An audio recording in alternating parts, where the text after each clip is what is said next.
This is Ag Matters PM from the Iowa Agribusiness Radio Network, brought to you by the Iowa Soybean Association, your source for the latest Iowa ag news headlines right here in the heart of the heartland.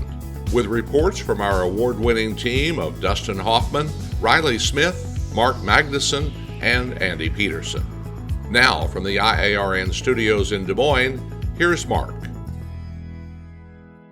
Hello and welcome into Ag Matters PM for the Iowa Agribusiness Radio Network. I'm Mark Magnuson. Today is Friday, February 21st, 2025, and we're so glad you can join us for today's show. Coming up in today's episode, I will be joined by Curt Kimmel of agmarket.net for our closing markets. But first, it is a discussion with Mackenzie Burnett from Ambrook. Our Andy Peterson had the chance to speak with Mackenzie about the software from Ambrook that helps you manage your farm finances. That March 1st filing deadline for taxes for farmers and fishermen is right around the corner.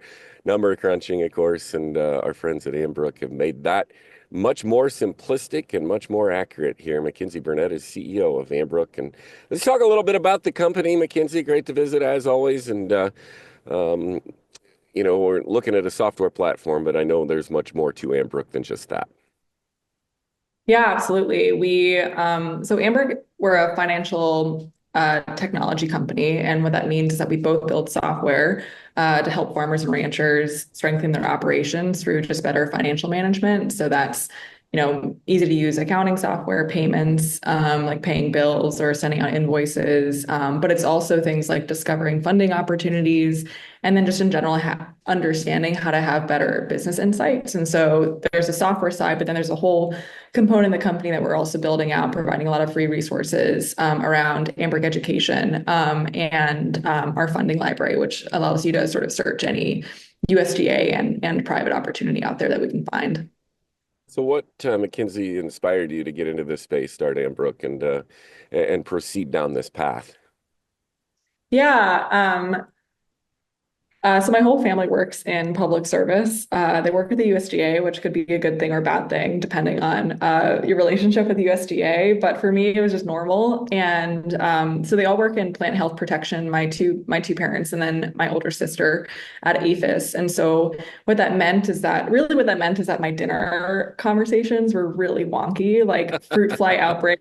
And like I knew about the longhorn pine beetles before they made mainstream news. And so I had always wanted to work in some realm of public service. And then I actually got to my first government internships when I was in college. And I was like, maybe this isn't the way that I want to create impact.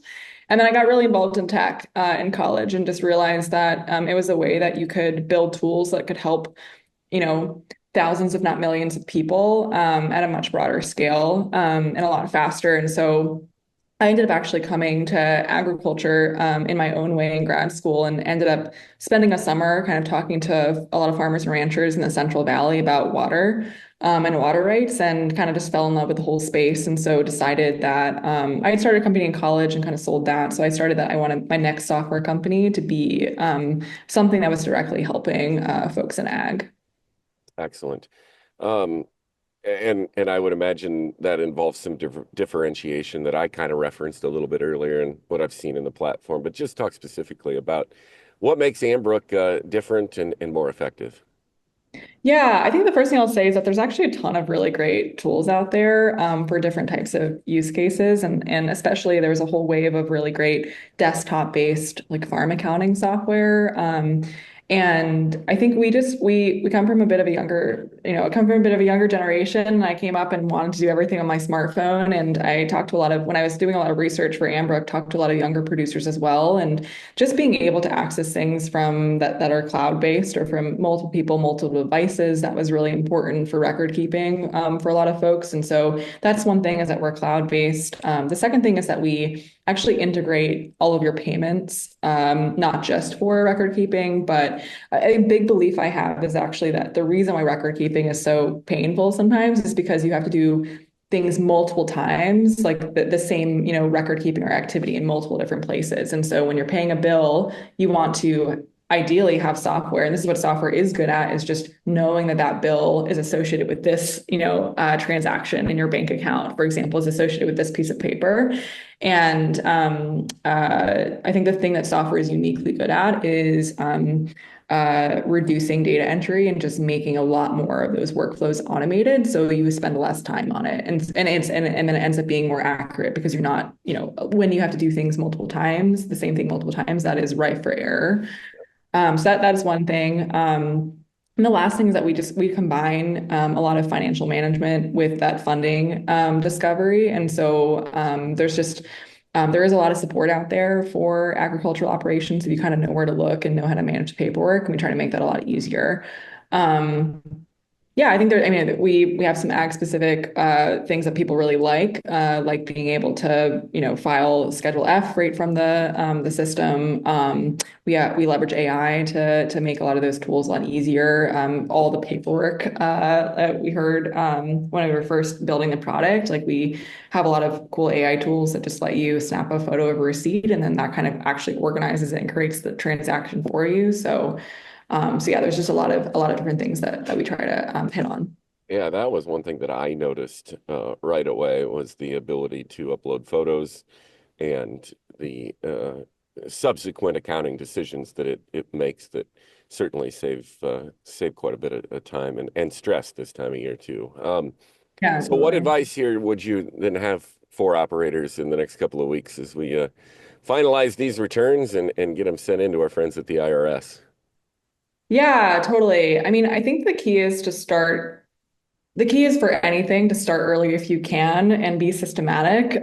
So let's just say that you were doing all the right things over the course of the year. Like ideally, you'd be able to, make sure all your transactions are properly categorized and documented. Saves a lot of headaches. And then I think really, that basically is the precursor to having the time to sit down and actually review your operations performance over the past year. So not just did you make or lose money in the overall operation, but what were your most profitable enterprises, right? A lot of folks, even like in row crops where you might think it's relatively simple, there's a lot of custom work that's done on the side. There's like a lot of side hustles that are going on, right? Like really, or even be able to dig down and understand like per acre profitability. Those are all different things that if you don't really have a sharp look on your numbers, it's hard to get to that level.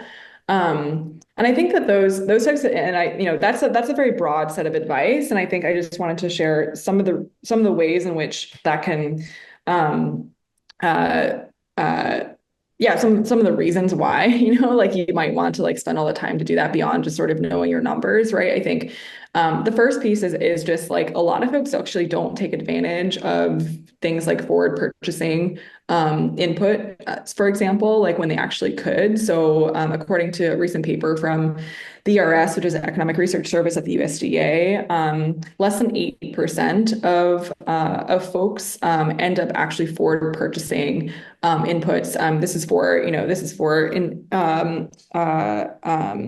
This particular stat was around cow-calf operations, but it is like broadly applicable, if you can imagine, to a lot of different types of operations that are in the commodities markets. There's no reason not to do that except for like just, yearly planning. It's hard to stay on top of that.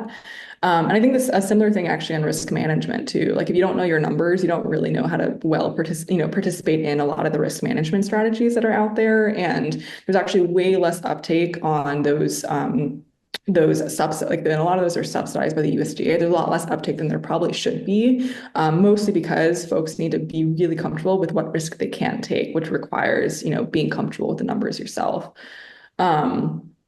I think just like I think that maybe the core takeaway is that tax prep is not just about compliance, it's about understanding profitability patterns. And so that's why you really want to be able to, if possible, be able to be on top of that throughout the year and not just do something all the way at the end. But even if you are doing something at the end, at least create time for yourself to go through it and try to get a sense of what happened last year so you can kind of predict for the next year. Yeah, financing and tax prep need to be year round. There is no doubt about that. How do we find out more, Mackenzie? Yeah, you can go to ambrook.com. That's our website.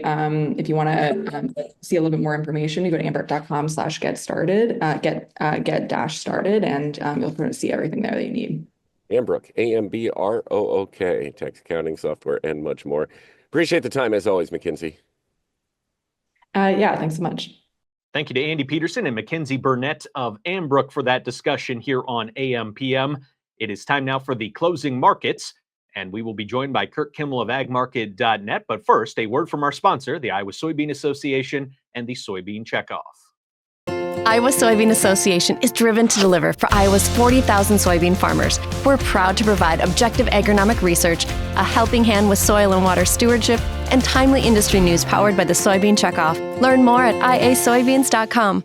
You're watching Ag Matters PM on the Iowa Agribusiness Radio Network, and it's time now for our closing markets with Curt Kimmel of agmarket.net.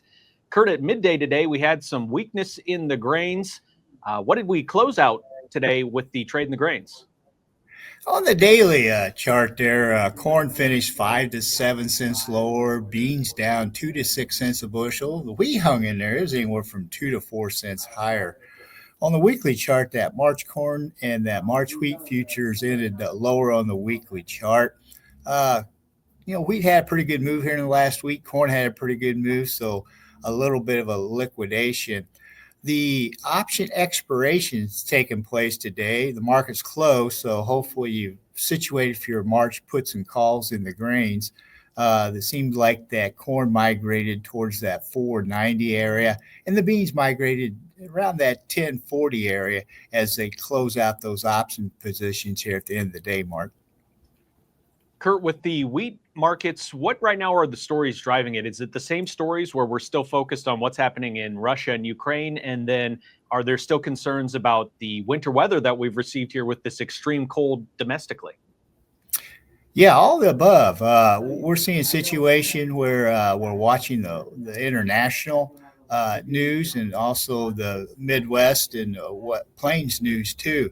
Frigid temperatures, wheat's like a cat. It's got about 9 lives, so we'll see how it greens up for the most part. But the wheat market in general is kind of watching that Black Sea region, negotiations between Russia and Ukraine, the U.S. There's ideas that, some type of deal could come through or not, and see how that unfolds. But wheat was the leader to the upside here, so hopefully wheat can continue to keep the whole complex firm, Mark. And is the idea there then that if the war were to end or the hostilities to end, then pretty quickly it would be much easier to move grain from that area of the world? Yeah, it's not moving too bad now, but it'll make it a lot easier for sure. Now, whether it becomes Russian wheat or Ukrainian grain, we'll find out. But the thing is, if there is some slowdown there, we'll see a situation where that grain will be more readily for the market and production should go up. Also, too, there's thoughts that, Russia's been selling this wheat dirt cheap to generate dollars to pay for this war. So if it would slow down, maybe the selling from Russia would slow down too. Let's wrap up with the other side of the ag marketplace, the livestock complex. How did the cattle and hogs trade here on Friday?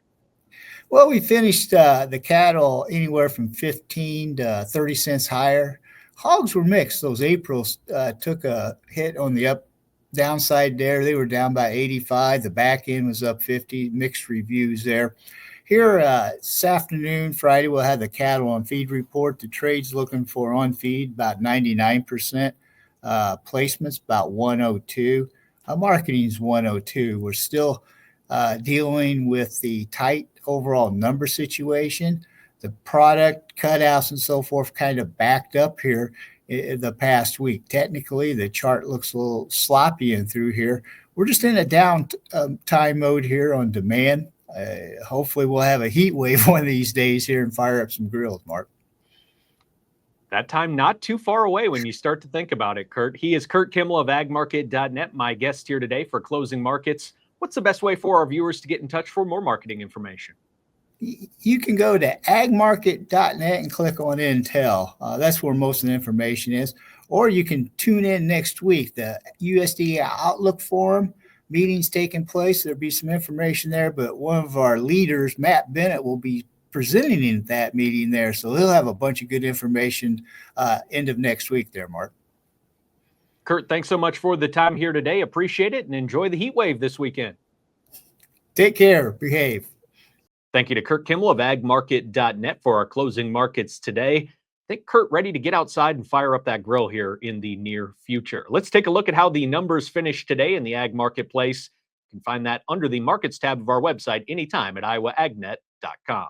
March corn closes down 6 3/4 at $4.91 1/4. March soybeans down 6 even at $10.39 1/2. March soybean meal down $1.20 at $2.9480. March soybean oil down 45 cents at $46.81. Chicago wheat up 4 1/2 at $5.90 even. Minneapolis wheat down a penny at $6.31 3/4. Kansas City hard red wheat up 1 3/4 at $6.09 1/4. March oats up 3 pennies at $3.59 1/4. On the Merc, April live cattle up 15 cents at $193.95. March feeder cattle up $1.12 at $267.95. April lean hogs down 85 cents at $87.67. April pork cutout unchanged at $96.10. Class 3 milk down 17 cents at $19.03. That wraps up our closing markets for today, and that brings us to the end of today's show. You can find all of our content on our website at iowaagnet.com. Don't forget to subscribe to our YouTube channel as well and click on the notification icon. You can follow us on social media at Facebook, X, TikTok, and LinkedIn, and you can listen to our morning, midday, and closing market podcast, as well as daily episodes of our Iowa Ag Matters podcast, wherever you find your favorite podcast, at Apple, Amazon, Spotify, and Podbean. From the Iowa Agribusiness Radio Network studios in Des Moines, I'm Mark Magnuson. For Riley Smith, Dustin Huffman, and Andy Peterson, we thank you for watching. This has been Ag Matters PM.